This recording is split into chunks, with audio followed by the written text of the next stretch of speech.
रख हौसला वो मंजर भी आएगा, प्यासे के पास चल के समंदर भी आएगा। रख हौसला वो मंजर भी आएगा, प्यासे के पास चल के समंदर भी आएगा। थककर मत बैठना ऐ मंजिल के मुसाफिर, मंजिल भी मिलेगी, मिलने का मजा भी आएगा। तो हेलो बच्चों, स्वागत है आपका अपने यूट्यूब चैनल ज्ञान 22 में। आज का जो टॉपिक रहने वाला है उसे सांख्यिकी कहते हैं। बच्चों का कई दिन से बार बार कमेंट आ रहा था कि सर सांख्यिकी बहुत कठिन है क्या? ऐसा कुछ नहीं है। पता नहीं कौन अफवाह फैला दिया कि सांख्यिकी बहुत कठिन चैप्टर है। ऐसा कुछ नहीं है। आपने तो कक्षा 8 में भी सांख्यिकी का कुछ चीजें पढ़े हैं, कक्षा 9 में आगे सांख्यिकी पढ़े, कक्षा 10 में भी आपको सांख्यिकी पढ़ना है और बोर्ड एग्जाम में इससे एक या दो क्वेश्चन कंफर्म पूछता है। ठीक है, तो आइए देखते हैं कि सांख्यिकी में हमें क्या क्या पढ़ना है। जैसे टॉपिक का नाम क्या है? सांख्यिकी। टॉपिक, तो बच्चों आज का जो टॉपिक है वो है सांख्यिकी। अच्छा, सांख्यिकी में पूछेगा क्या? आपसे देखिए क्या क्या पूछता है। सांख्यिकी में आपसे माध्य पूछेगा, माध्य, या तो इसी को कहते हैं समांतर माध्य यानी मीन, या तो इसी को कहते हैं समांतर माध्य, समांतर माध्य। ध्यान दीजिएगा, समांतर माध्य पूछेगा। अच्छा, इसी को और क्या कहते हैं? इसी को आप औसत के नाम से भी जानते हैं, एवरेज जिसे कहते हैं। ठीक है, और दूसरा चीज क्या पूछता है इसमें पूछता है कि माध्यिका क्या होती है। माध्यिका यानी मीन, माध्यिका पूछेगी। और क्या पूछता है? बहुलक, मॉड। क्या पूछता है बाबू? बहुलक पूछता है। यानी कि इस पूरे टॉपिक में आपको माध्य, माध्यिका और बहुलक पढ़ना है। यानी माध्य को आप समांतर माध्य के नाम से भी जानते हैं और इसे एवरेज या तो औसत भी कहते हैं। ठीक है, और इसमें मीन पढ़ना है और मॉड पढ़ना है, यानी माध्यिका पढ़ना है और बहुलक पढ़ना है। तो इसको बारी बारी से और बड़े अच्छे तरीके से समझेंगे ताकि किसी प्रकार की कोई समस्या न हो। तो सबसे पहले ये सब चीज पढ़ने से पहले, यानी माध्य, माध्यिका, बहुलक को पढ़ने से पहले कुछ चीजों को जानना अति आवश्यक होता है। जैसे कि आंकड़ा कितने प्रकार के होते हैं, ठीक है, और किस आंकड़े को यानी किस डाटा को हम किस प्रकार से हल करेंगे। आइए सबसे पहले हम पढ़ते हैं कि समांतर माध्य या तो मीन यानी माध्य जिसे आप कहते हैं एवरेज, वो कैसे निकालते हैं। ध्यान दीजिएगा बाबू, सबसे पहले हम देखते हैं मीन पढ़ते हैं। चलिए मीन पढ़ते हैं हम लोग। चलिए सबसे पहले हम लोग मीन पढ़ते हैं, यानी कि समांतर माध्य, या तो आप इसको कहेंगे औसत। देखिए कैसे, इसको पढ़ने से पहले आपको पता होना चाहिए कि आंकड़ा कितने प्रकार के होते हैं। देखिए आंकड़ा दो प्रकार के होते हैं, कोई भी आंकड़ा दो प्रकार का होता है। देखिए कैसे, एक तो आंकड़ा होता है अवर्गीकृत आंकड़ा, अवर्गीकृत आंकड़ा, अवर्गीकृत आंकड़ा, और दूसरा होता है वर्गीकृत आंकड़ा, वर्गीकृत आंकड़ा, वर्गीकृत आंकड़ा। ध्यान दीजिएगा, एक होता है अवर्गीकृत आंकड़ा, दूसरा होता है वर्गीकृत आंकड़ा, अवर्गीकृत आंकड़ा। ध्यान दीजिएगा। अब कहेंगे सर जी वर्गीकृत आंकड़ा क्या होता है, अवर्गीकृत आंकड़ा क्या होता है? अवर्गीकृत में देखिए, अवर्गीकृत आंकड़ा भी दो प्रकार का होता है। एक होता है अवर्गीकृत आंकड़ा, ध्यान दीजिएगा, एक को कहते हैं बाबू यथाप्राप्त आंकड़ा, यथाप्राप्त आंकड़ा, और दूसरा जो होता है वो होता है सारणीबद्ध, सारणीबद्ध आंकड़ा, सारणीबद्ध आंकड़ा। ध्यान दीजिएगा, यथाप्राप्त आंकड़ा यदि रहेगा तो उसको हम कैसे हल करेंगे, यानी उसका हम समांतर माध्य कैसे निकालेंगे। सारणीबद्ध आंकड़ा रहेगा तो उसका हम समांतर माध्य कैसे निकालेंगे। और यदि आपका दिया गया आंकड़ा मतलब दिया गया डाटा यदि वर्गीकृत है तो उसका हम समांतर माध्य कैसे निकालेंगे। चलिए बारी बारी से हर चीज को समझते हैं। देखिए कैसे, सबसे पहले हम समझते हैं कि यथाप्राप्त आंकड़ा को कैसे हम लोग हल करेंगे। जैसे इसमें क्या रहेगा कि जैसे मान लीजिए कि हम अपनी क्लास में कुछ बच्चों का टेस्ट लिए, ठीक है, अब उस टेस्ट में बच्चों का नंबर अलग अलग प्राप्त होगा। जैसे मान लीजिए हमारे बच्चों जो हमारा टेस्ट है उसका पूर्णांक है 50 नंबर का, तो उसमें कुछ बच्चे 50 में से कुछ 30 पाएंगे, कुछ 40 पाएंगे, कुछ 45 पाएंगे। ठीक है, इसी प्रकार अलग अलग नंबर प्राप्त करेंगे। तो हम देखेंगे कि हमारे पूरे क्लास में जो भी बच्चे हैं उनका एक औसत प्राप्तांक कितना है। ठीक है, यानी कि उसका मीन वैल्यू निकालेंगे, उसका समांतर माध्य जिसे कहते हैं वो वैल्यू निकालेंगे कि सभी बच्चों का एक एवरेज मान कितना आ रहा है, उसी को कहेंगे समांतर माध्य। ठीक है, देखते हैं जैसे एक क्वेश्चन के थ्रू इसको हम हल करेंगे और अच्छे से समझेंगे कि यथाप्राप्त आंकड़े को हम कैसे हल करेंगे। उसके बाद सारणीबद्ध आंकड़े को कैसे हल करेंगे, ये दोनों अच्छे समझ में आ जाएगा तो हम लोग पढ़ेंगे कि वर्गीकृत आंकड़ा क्या होता है और इसको कैसे हल करेंगे। ध्यान दीजिएगा।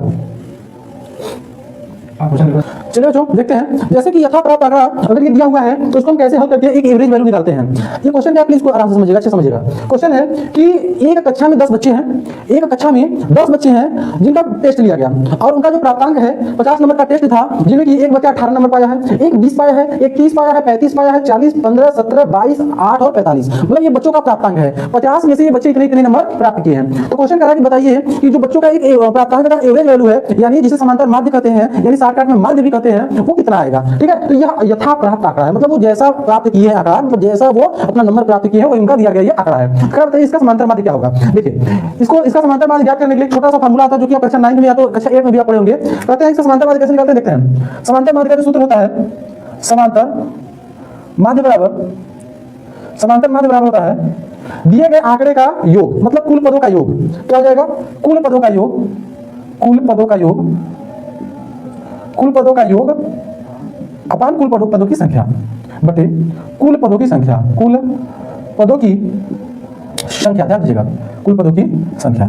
यानी ये दिए गए आंकड़े का जो कि अवर्गीकृत आंकड़ा है, देखिए ये वर्ग अंतराल में तो बटा हुआ नहीं है, तो इसको कहेंगे अवर्गीकृत और यथाप्राप्त, मतलब जैसा ये नंबर प्राप्त है उसका हम क्या निकाल रहे हैं, समांतर माध्य। तो क्या आ जाएगा, कुल पदों का योग। कुल पदों का योग करिए, मतलब जितना भी आंकड़ा दिया गया है सभी का योग कर लीजिए। क्या आ जाएगा बाबू, 18 plus 20 plus 30 plus 35 plus 40 plus 15 plus 17 plus 22 plus 8 plus 45। ठीक है, कुल पदों का योग कर लेंगे। उसके बाद क्या करेंगे, कुल पदों की संख्या डिवाइड बाई कुल पदों की संख्या।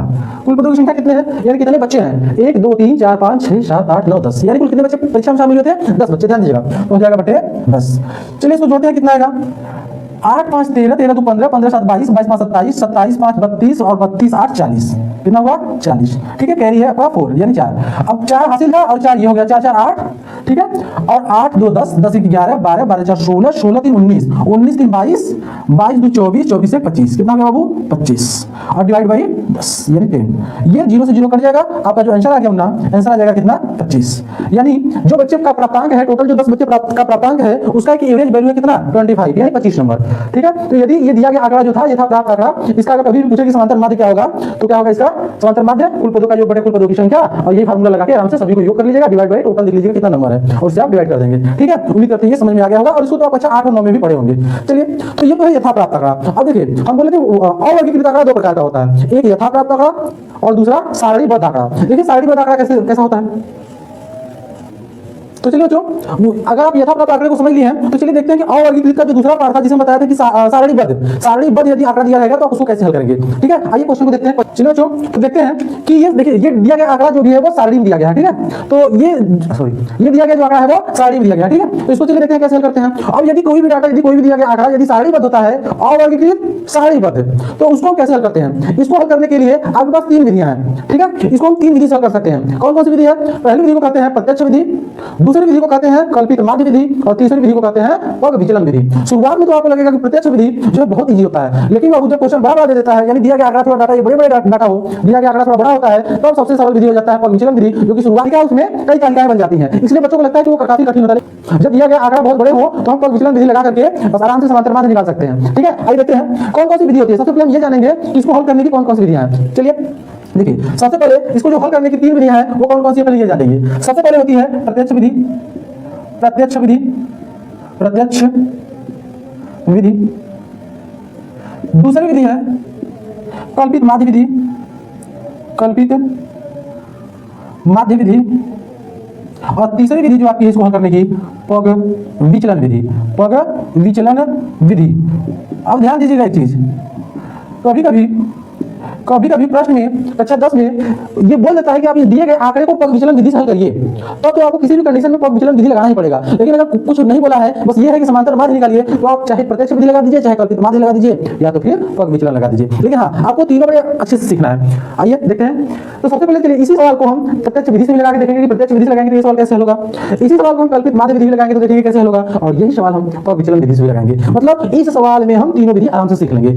ठीक है, तो चलिए एक मेथड को, यानी एक विधि को हम बारी बारी से सीखते हैं। आइए, तो सबसे पहले हम लोग सीखेंगे प्रत्यक्ष विधि से सवाल को कैसे लगाएंगे। ध्यान दीजिएगा, सबसे पहले हम लोग सीखेंगे कि प्रत्यक्ष विधि से अगर ये सवाल लगाना हो कैसे लगेगा। अगर प्रत्यक्ष विधि से आप इस सवाल को लगाना चाहते हैं तो एक छोटा सा सूत्र होता है बाबू। सूत्र क्या होता है, ध्यान दीजिएगा। समांतर माध्य निकालने का सूत्र होता है sigma fx divide by sigma f।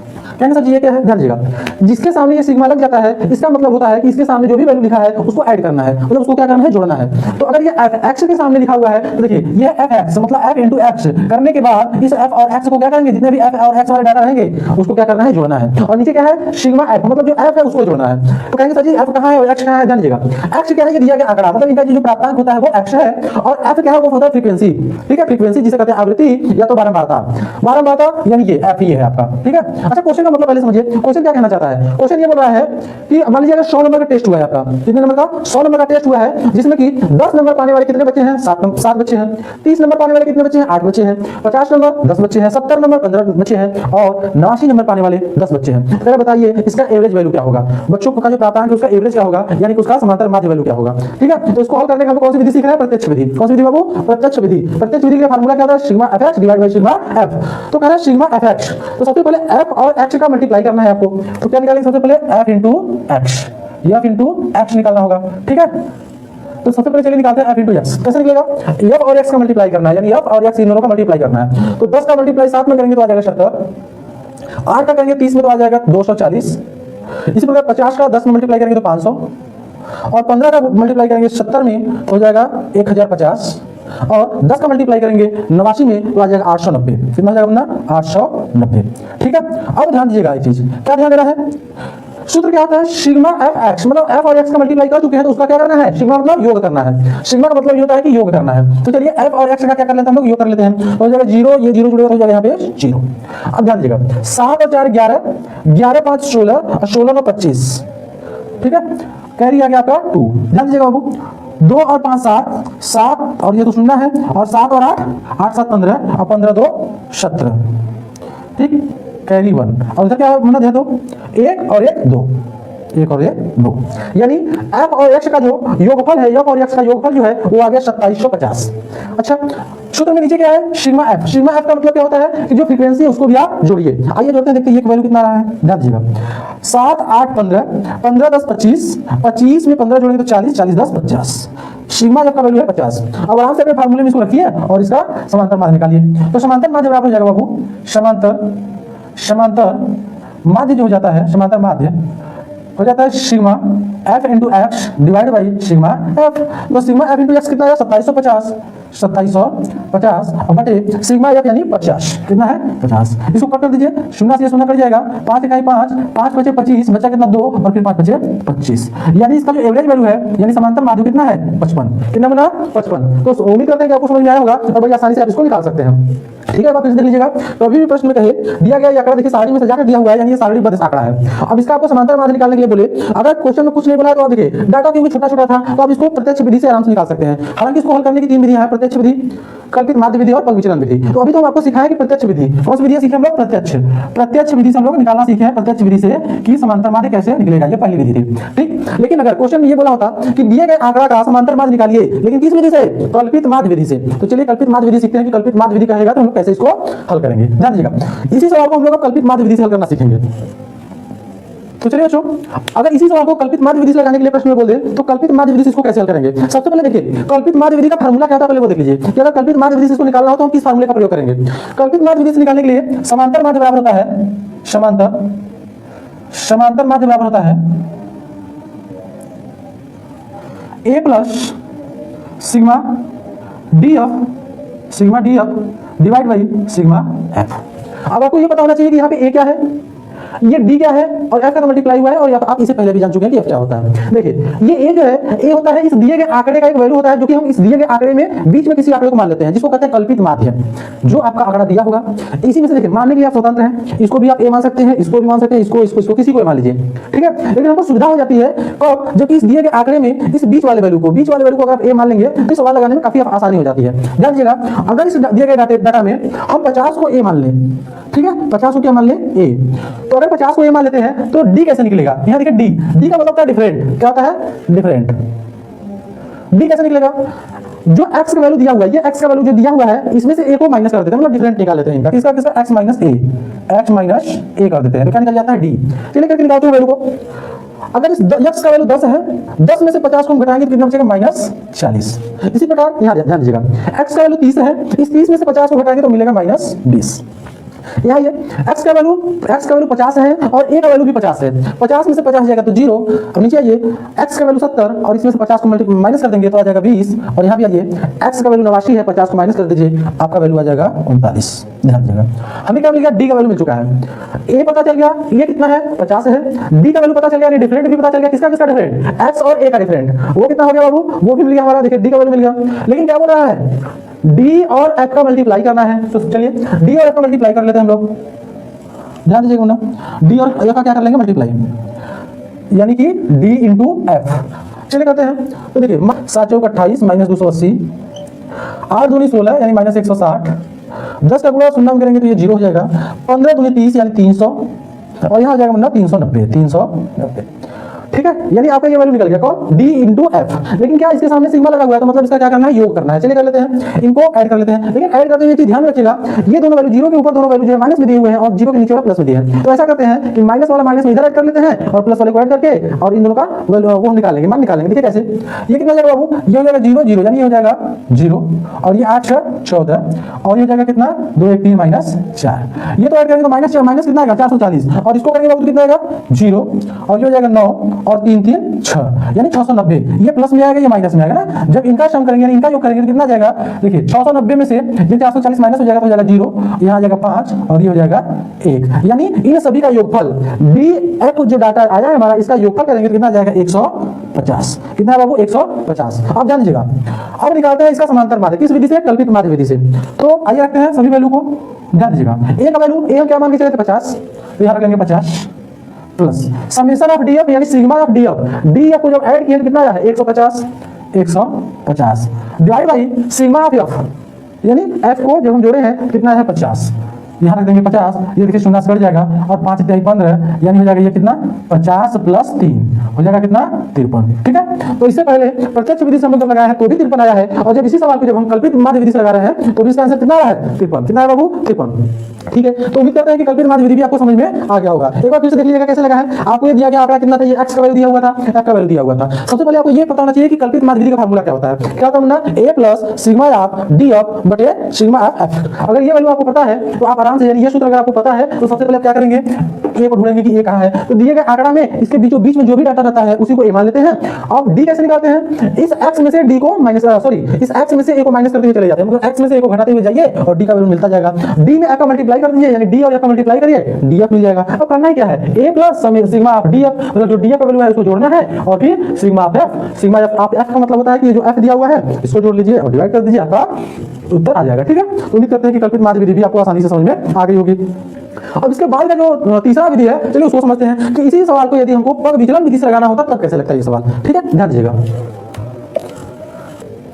तो चलिए बच्चों, अगर इस दिए गए सवाल को यदि आपसे बोला जाए कि इसको पग विचलन विधि, जो कि तीसरी विधि होती है हल करने की, अगर उससे हल करना हो तो कैसे हल करेंगे। ठीक है, तो पग विचलन विधि को लगाने से पहले आपको पग विचलन विधि का सूत्र पता होना चाहिए कि इस विधि से अगर लगाना हो तो हम कौन सा सूत्र का प्रयोग करेंगे, किस फार्मूले का उपयोग करेंगे। तो फार्मूला था बाबू, पग विचलन विधि से समांतर माध्य निकालने का, समांतर माध्य बराबर होता है, ध्यान दीजिएगा क्या होता है, a plus sigma of U F divide by sigma of F multiply by H. ठीक है, यहाँ दो चीज आपको यहाँ देखने के लिए मिलेगा, क्या, u और h। a तो इससे पहले भी आप कल्पित माध्य विधि में पढ़े हैं कि a क्या होता है, और ये तो जानते ही हैं कि ये तो सब में आ रहा है सिग्मा f। लेकिन यहाँ से यहाँ पे u क्या है और h क्या है, u क्या है और h क्या है, सबसे पहले चलिए समझते हैं। ध्यान दीजिएगा, u क्या होता है, अगर आप d निकाल चुके हैं तो इस d के दिए गए आंकड़े में, इस d के दिए गए आंकड़े में कोई एक ऐसा, किसी एक ऐसे मान से डिवाइड कर दीजिएगा, ठीक है, जो कि इन सभी को कट कर दे। ध्यान दीजिएगा, तो हम एक वैल्यू ले लेते हैं, क्या, u देखिए कैसे निकलेगा, u बराबर हो जाता है d डिवाइड बाई h। आपको h आप खुद से ढूंढना है, आपको h का वैल्यू खुद से ढूंढना है कि हम कौन से वैल्यू से इसमें डिवाइड कर दें कि हमको ये थोड़ा आसानी से हल हो जाए। ठीक है, ध्यान दीजिएगा। तो हम मान लेते हैं कि h को हम 10 लेके चलते हैं, h बराबर हम कितना मान लेते हैं 10। तो अगर h बराबर हम 10 मान लेते हैं तो ध्यान दीजिएगा, अगर हम इस 40 में 10 से डिवाइड करेंगे, देखिए d यहाँ पे रख देते हैं 40 और 10 हम मान लेते हैं कि h है हमारा, तो 40 बटे 10 करेंगे तो यहाँ हो जाएगा -4। ठीक है, यहाँ ये -20 बटे 10 करेंगे तो यहाँ कितना हो जाएगा बाबू, -2। 0 में 10 से डिवाइड करेंगे तो कितना हो जाएगा 0। इसी प्रकार 20 में 10 से डिवाइड करेंगे तो हो जाएगा 2 और यहाँ पे 39 में अगर 10 से डिवाइड करेंगे तो हो जाएगा 3.9। ठीक है, अब देखिए दिया गया आंकड़ा कितना बड़े आंकड़े थे और यहाँ पे आपका ये दिया गया, सॉरी, यहाँ पे हल करने के बाद ये जो आंकड़ा है कितना छोटे वैल्यू हो गया। ठीक है, तो चलिए ध्यान दीजिएगा, इसको कैसे हल करेंगे। यहाँ वो u भी मिल गया और विचलन में जिसकी जरूरत थी, a आपको पता ही है, a कहाँ पे 50 को हम ये माने थे। ठीक है, जिसके थ्रू हम d निकाले थे। d कैसे निकाले थे, d निकाले थे x माइनस a करके, तो d निकल गया था। d निकालने के बाद d वाले वैल्यू में किसी एक नंबर से डिवाइड कर देते हैं जो कि इस वैल्यू को छोटा कर देता है। तो हम क्या मान लेते हैं, h क्या मान लिया है, h को हम 10 मान लिया है और d में हम जैसे डिवाइड करते गए 10 से, तो ये u का वैल्यू निकलता हुआ चला गया, ये सभी u है। ठीक, अब ध्यान दीजिएगा, सूत्र में क्या है, सिग्मा u f, मतलब u और f का मल्टीप्लाई करना है, f और u का क्या करना है मल्टीप्लाई। तो क्या निकालेंगे, तीसरा जो हो जाएगा, तीसरा कॉलम क्या हो जाएगा, ध्यान दीजिएगा, तीसरा जो कॉलम हो जाएगा यू एफ। अब यू एफ कैसे निकलेगा, यू एफ का मल्टीप्लाई करिए, 7 चौक 28 माइनस 28, 2 का गुणा 8 में करिए -16, ये 0 हो जाएगा, 15 दूना 30 हो जाएगा और 10 का गुणा 39 में 3.9 में करेंगे कितना हो जाएगा 39। ठीक है, उम्मीद करते समझ में आया। कुछ नहीं किया, बस एफ का और यू का, ये यू का वैल्यू है और ये एफ का वैल्यू है, दोनों का मल्टीप्लाई करके यहाँ पे लिख दिया यू इंटू एफ। अब चलिए देखिए क्या करना है, यहाँ का इसका सिग्मा मतलब इसको जोड़िए, तो चलिए जोड़ देते हैं किसको, यू और एफ को। देखिए ये दोनों वैल्यू माइनस में, तो इनको अलग से जोड़ लीजिए, कितना जाएगा 8 से 14 और यहाँ जाएगा 2 1 3 और यहाँ पे कैरी था तो हो जाएगा -4। यहाँ देखिए कितना जाएगा 30 और 39 यानी 69 69 हो जाएगा, ये प्लस में रहेगा। जब इनको इनका योग करेंगे कितना जाएगा, यहाँ आ जाएगा 5 और 6 में से 4 चला जाएगा तो 2। ठीक है, ध्यान दीजिएगा 69 में से 44 घट जाएगा तो कितना बचेगा बाबू 25, यानी इन सभी का योग करेंगे तो आएगा 25 25। अब ध्यान दीजिएगा, तो समांतर माध्य निकालना होगा तो कैसे निकालेंगे, समांतर माध्य बराबर हो जाएगा बाबू एक वैल्यू कितना है 50 plus sigma UF, sigma UF value कितना है 25 divide by sigma F 50 multiply by H कितना लिए थे 10। ठीक है, ये कितना जाएगा बाबू 5 इकाई 5 5 बचे 25। ठीक है, अच्छा 50 था 50 था और ये सुनना जो है सुनना कट जाएगा, यानी ये समांतर माध्य आ जाएगा, ये कट गया, यानी कितना आ गया 50 प्लस 5 आ गया आपका 55। ठीक है, तो अगर हम विचलन विधि से इसको हल किया कितना आ गया 55। तो उम्मीद करते हैं कि ये विचलन विधि भी आपको समझ में आ गई होगी।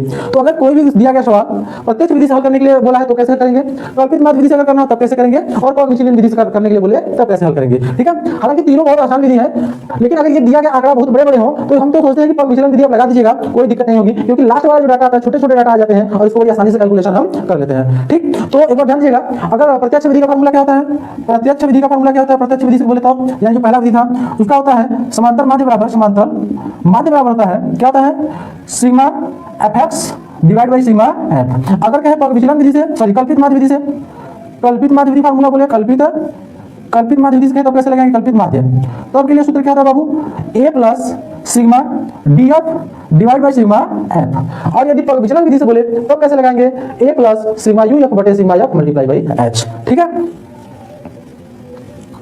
तो उम्मीद करते हैं समझ में आ गया होगा। यानी कि हम क्या बोले थे, डाटा दो प्रकार का होता है, एक अवर्गीकृत डाटा, दूसरा वर्गीकृत डाटा। तो अवर्गीकृत में हम दो प्रकार से सवाल को देखे हैं। पहला अवर्गीकृत में एक बिना सारणी वाला था, यानी जो कि यथा प्राप्त आंकड़ा था, और दूसरा सारणी वाला, यानी इसको सारणी में देगा तब कैसे हल करेंगे। सारणी में देगा तो हम लोग इसको तीन प्रकार से हल करेंगे, प्रत्यक्ष विधि, कल्पित माध्य विधि और पग विचलन विधि। चलिए इसके बाद की जो विधि है इसके बाद की जो विधि है वर्गीकृत डाटा। अगर डाटा वर्गीकृत हो तो इस सवाल को कैसे हल करते हैं, आइए देखते हैं। चलो बच्चों, तो देखते हैं कि अगर डाटा वर्गीकृत हो, देखिए हम क्या बोले थे शुरू में, डाटा दो प्रकार का होता है, एक वर्गीकृत दूसरा अवर्गीकृत। तो हम लोग अवर्गीकृत डाटा पढ़ लिए जो कि वर्गांतराल में नहीं बटा हुआ था। देखिए यहाँ वर्गांतराल में बटा हुआ है 0 से 20, 20 से 40, 40 से 60, 60 से 80 और 80 से 100। यहाँ वर्गांतराल बढ़ गया है, इसलिए इसको कहते हैं वर्गीकृत डाटा। देखिए यहाँ वर्गांतराल में बटा हुआ है। और इससे पहले जो हम लोग पढ़े थे अवर्गीकृत आंकड़ा पढ़े थे, यानी वहाँ पे हम लोग क्या डायरेक्ट वैल्यू दिया हुआ था कि कौन बच्चे कितने नंबर पाए हुए हैं। ठीक है, यानी वहाँ पे एक्चुअल वैल्यू दिया होता है, और यहाँ पे क्या है इसलिए वो अवर्गीकृत था। यहाँ पे क्या है वर्गीकृत डाटा है, इसलिए कहते हैं इसको, देखिए इसको वर्गीकृत क्यों कहते हैं, क्योंकि ये वर्गांतराल में बटा हुआ है। देखिए क्वेश्चन पहले क्या लिए समझिए, मान लीजिए कि हम 100 नंबर का टेस्ट लिए जिसमें कि 0 और 20 के बीच में पाने वाले कितने बच्चे हैं 8 बच्चे, 20 और 40 के बीच में नंबर पाने वाले कितने बच्चे हैं 15 बच्चे, और 40 और 60 के बीच में पाने वाले नंबर 20 बच्चे हैं, 60 नंबर और 80 नंबर के बीच में पाने वाले 12 बच्चे हैं, और 80 और 100 के बीच में पाने वाले नंबर कितने बच्चे हैं 5 बच्चे हैं। तो कहा कि दिए गए आंकड़े का समांतर माध्य ज्ञात कीजिए। ठीक है, तो देखिए यहाँ पे वर्गांतराल आ गया। तो वर्गांतराल आ गया तो सबसे पहले हम क्या निकालते हैं, इस वर्गांतराल से सबसे पहले निकालेंगे हम x। ठीक है, यानी इसको कहते हैं माध्यमान, यानी x का वैल्यू निकालेंगे कि x क्या होगा। क्या निकालेंगे बाबू, x निकालेंगे।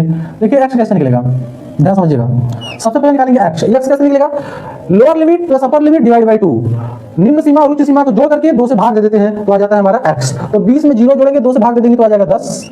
यहाँ कितना हो जाएगा 20 और 40 60, यानी हो जाएगा 30, 2 से भाग देंगे तो ये हो जाएगा कितना 40 60 100, 100 का हमने 2 से भाग देंगे तो आ जाएगा 50। इसी प्रकार 80 और 60 में 80 और 60 को जोड़ने के बाद 2 से डिवाइड कर देंगे आ जाएगा 70। इसी प्रकार 80 और 100 को जोड़ने के बाद 180 हो जाएगा, 2 से डिवाइड करेंगे तो आ जाएगा 90। x का वैल्यू आ गया। अगर x का वैल्यू आ गया बाबू तो अब आप चाहो तो प्रत्यक्ष विधि से इसको निकाल लो, आप चाहो तो कल्पित माध्य विधि से इसको निकाल लो, और आप चाहो तो पग विचलन विधि से निकाल लो। तीनों विधि आप सीख चुके हैं। देखिए क्योंकि ये अगर वर्गांतराल वाला डाटा नहीं दिया होता तो अगर इसके इधर देख रहे हैं हम लोग डाटा, तो ये तो सारणीबद्ध डाटा है। ठीक है, इससे पहले हमने क्या दिया होता था, x का वैल्यू दिया था, f का वैल्यू दिया था, और इन दोनों का प्रयोग करके हम लोग प्रत्यक्ष विधि से, चाहे कल्पित माध्य विधि से, चाहे पग विचलन विधि से आसानी से हम क्या निकाल लेते थे, समांतर माध्य। अगर आपको प्रत्यक्ष विधि से निकालना होगा तो कैसे निकालेंगे, प्रत्यक्ष विधि का फार्मूला क्या था बाबू, sigma fx divide by sigma f, यानी कि f और x का मल्टीप्लाई करके उसको ऐड कर लीजिए तो हो जाएगा f और x।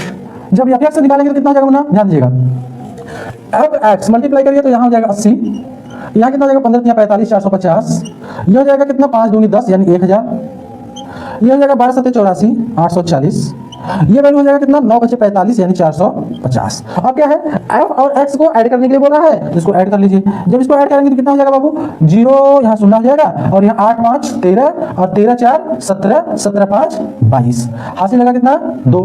अब ध्यान दीजिएगा ये 4 है और 8 4 12 12 4 16 16 2 18 और यहाँ हो जाएगा बाबू एक हासिल बचा। कितना हो जाएगा एक हासिल बचा और ये हो जाएगा 1 1 2।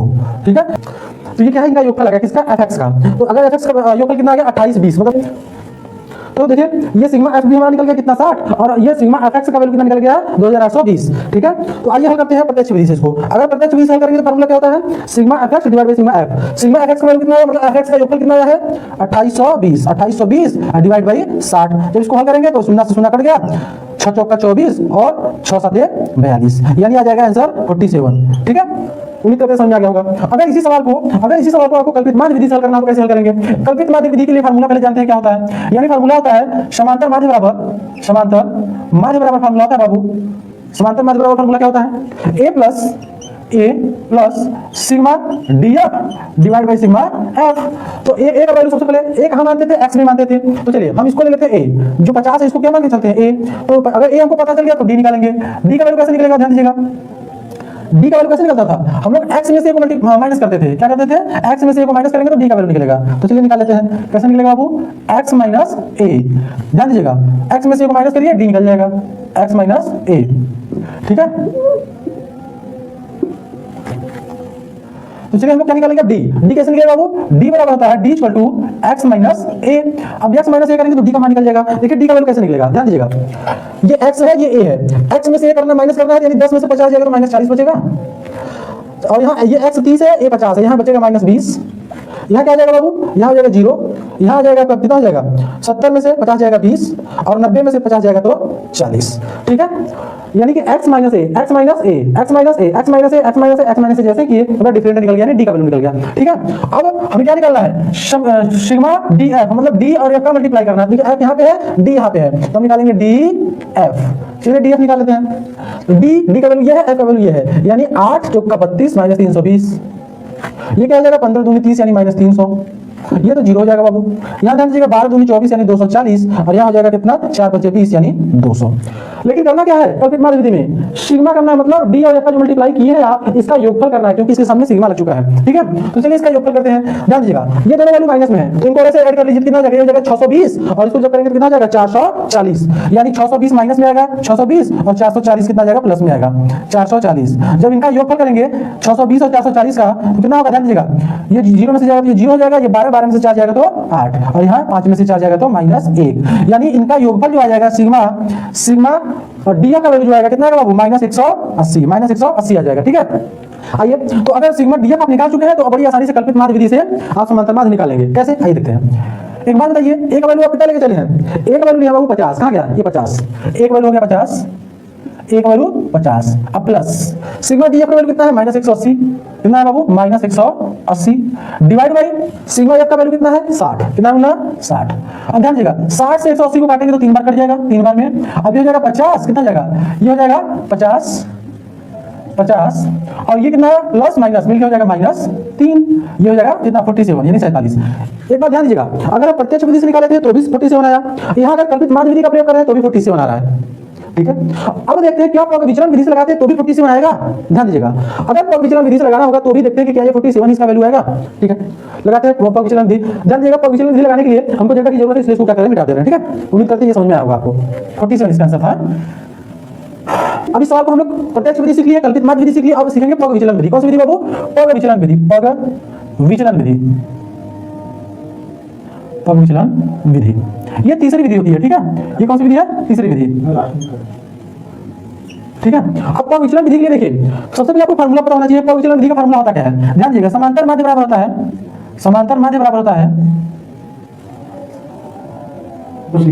सूत्र कैसे टेबल उठे खिंचाई कर पाना किसी अलग से हो जाएगा ना। हां देखिए पग विचलन विधि के लिए जो सूत्र होता है सूत्र क्या होता है a plus sigma uf divide by sigma F multiply by H.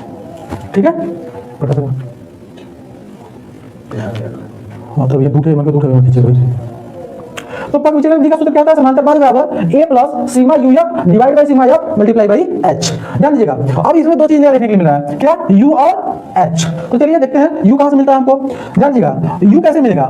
u बराबर होता है बाबू, u बराबर होता है d अपान h।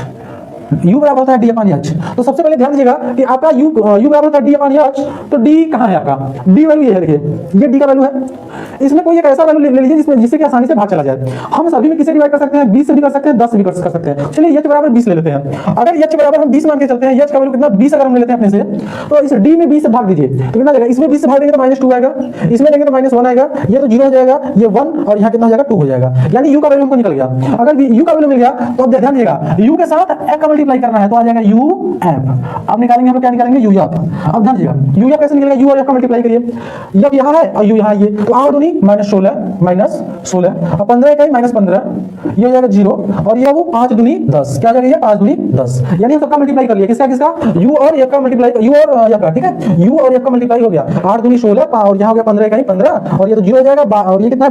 12 इकाई 12 और हो जाएगा 5 दूनी 10। ठीक है, अब चलिए अगर इन u f का क्या करना है? सिग्मा करना होगा, जोड़ना है इनको जब जोड़ेंगे तो देखिए कितना आएगा। जब इनको जोड़ेंगे किसको? u f को, यानी u f का जो मल्टीप्लाई किया इसको ऐड करना है, तो 16 और 15 कितना हो जाएगा? -31 और ये कितना हो जाएगा? 10 और 12 मिलके 22, यानी ये दोनों मिलके -31 और ये दोनों मिलके कितना हो रहा है? 22। तो -31 में से 22 माइनस हो जाएगा तो बचेगा कितना बाबू? -9। ठीक है, यानी इन सभी को जब जोड़ेंगे तो कितना आ रहा है? -9। अब चलते हैं, अब ध्यान दीजिएगा इन वैल्यू को चलिए फार्मूले में रखते हैं तो कितना आ जाएगा? तो समांतर मार्ग बराबर हो जाएगा कितना? a आपका कितना है? 50। ठीक है, तो a का वैल्यू रख दिया 50। उसके बाद क्या है? सिग्मा यू एफ मतलब यू एफ को ऐड करना है। जब ऐड किया कितना है? -9। कितना बाबू? ये प्लस ये हो गया और यहाँ जाएगा कितना? ये है आपका -9। इसके बाद सिग्मा एफ कितना है? 60, यानी एफ को जब हम ऐड किए तो कितना है? 60 मल्टीप्लाई बाई एच, यानी एच का मतलब एच कितना मान के चले थे हम लोग? एच माने थे 20, तो हो जाएगा यहाँ पे 20। चलिए काट देते हैं, 20 यानी 60 3 बार में कट जाएगा और 3 काट देगा 9 को इस 3 बार में, यानी आ जाएगा बाबू 50 और ये हो जाएगा माइनस प्लस से मिलेगा -3। 50 में से 3 जाएगा कितना बचेगा? 47। ध्यान दीजिएगा, जब इसी सवाल को हम प्रत्यक्ष विधि से किए थे कितना था? 47। कल्पित माध्य विधि से किए थे तो कितना था? 47। और जब हम पग विचलन विधि से इसी सवाल को हल कर रहे हैं तो भी आ रहा है 47। यानी अगर आपको कंसेप्ट क्लियर है तो आप इसको प्रत्यक्ष विधि से भी कर सकते हैं, पग विचलन विधि से भी कर सकते हैं और कल्पित माध्य विधि से भी बड़ी आसानी से हल कर लेंगे। अगर क्वेश्चन में बोला हो किसी एक विशेष तरीके से करना है, यानी विशेष विधि से करना है तो ठीक है, आप अगर बोला पग विचलन विधि से तो पग विचलन से करिए, कल्पित माध्य बोला है तो कल्पित माध्य से करिए, और यदि प्रत्यक्ष विधि से बोला है तो प्रत्यक्ष विधि से करिए। लेकिन अगर सवाल में कुछ भी नहीं बोला है तो आपको जो भी विधि आसान लग रहा है उस विधि से आप इसको हल कर सकते हैं। ठीक है, हम तो सजेस्ट यही करेंगे आपको, यदि ये डाटा दिया गया आंकड़ा यदि बहुत बड़ी हो, ठीक है, बहुत बड़ी आंकड़ा हो तो हमेशा पग विचलन विधि का प्रयोग करिएगा, बड़ी आसानी से कैलकुलेशन हो जाता है, कोई दिक्कत नहीं होती है। तो उम्मीद करते हैं आपको अच्छे से समझ आ गया होगा, और यदि किसी प्रकार की कोई समस्या हो तो आप कमेंट करिएगा। ठीक है, तो अच्छा लगा हो तो उसे लाइक करें और सब्सक्राइब करें और अपने मित्रों के पास शेयर करें। धन्यवाद।